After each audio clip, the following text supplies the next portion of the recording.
Hi everyone, Eddie Wu here. It's a real privilege to be speaking to you as part of National EOS Awareness Week. EOS Awareness Week is all about helping our community understand what eosinophilic disorders are and appreciate what it's like to live with them and the struggles that can mean.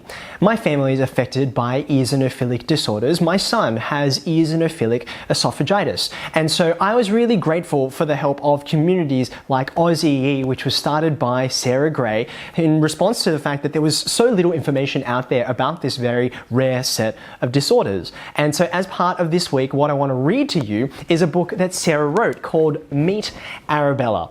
It's something which I found enormously helpful to know that we weren't alone and to wrap our head around the particular struggles that our son was going through. So it's amazingly the 10th anniversary of this book, and you can get a copy of this at the OzEE website. It's really wonderful to get a better sense of what the people around us are experiencing, especially when some of the struggles can be really invisible and they often affect us socially. So I'm going to read this book now and I hope you enjoy. This is Meet Arabella by Sarah Gray. Arabella is just like every other kid in her class, except sometimes she gets bubbles in her throat and rumbles in her tummy.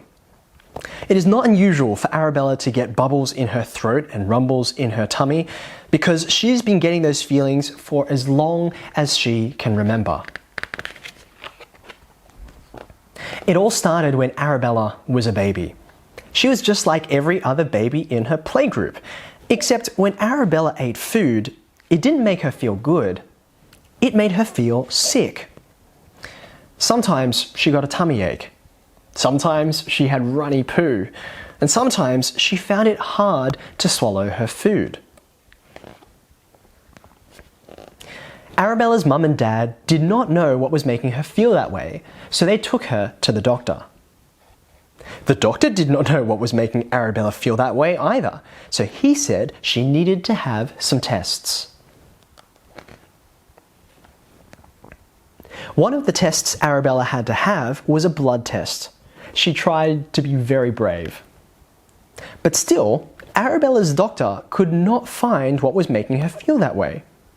He suggested that she go to a special doctor called a pediatrician. The pediatrician thought about all the things Arabella was feeling and said that she needed to see a stomach doctor called a gastroenterologist. The gastroenterologist said she wanted to have a look inside Arabella's throat and tummy with a special camera called an endoscope. She hoped that the endoscopy would help her to find out what was making Arabella feel that way.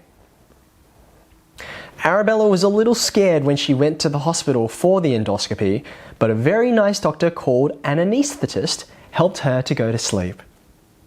When she woke up, the endoscopy was all over, and she only had a little sore throat. They finally knew what was making Arabella feel that way.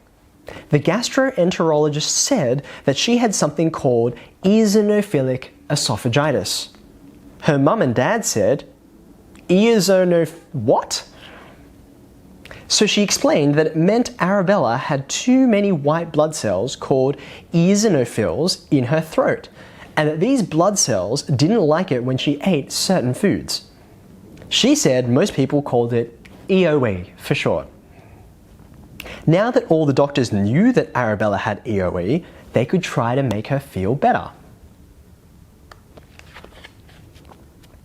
The doctor said Arabella would feel better if she drank a special type of drink called an elemental formula.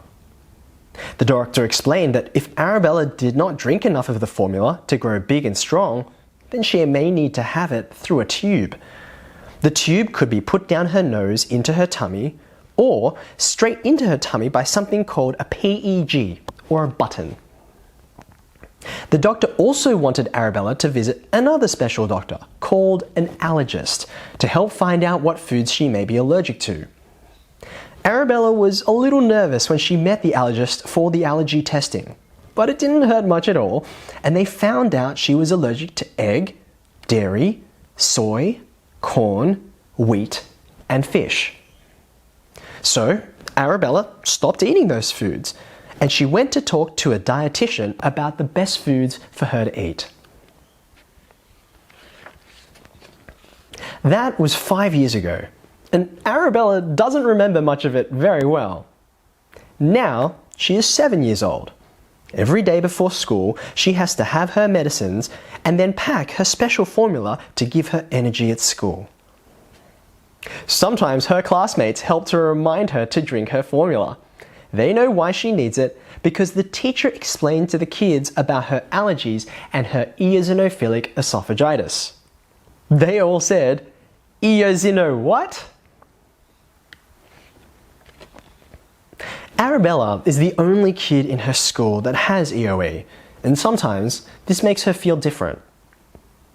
But one day, Arabella met a boy named Henry who had EOE too, and it made her feel good to know someone who was just like her. Do you know someone like Arabella? And that's the end of the story. I hope you found that a lovely insight into the world of children and adults who suffer from eosinophilic disorders. They can affect the esophagus or anywhere along the gastrointestinal tract. And one of the most challenging things about it is that because it affects the food that you eat and it's often misunderstood, it really has an impact on every social interaction you have. So many of the times that we gather to celebrate or be joyful and enjoy each other's company is when we eat. So sensitivity and understanding to that is super important, and that's why I'm so grateful for this story. I hope you have a great National EOS Awareness Week. There are lots of other fantastic videos being released, and I hope they all enrich your understanding of these conditions and what we can do to help people who suffer from them.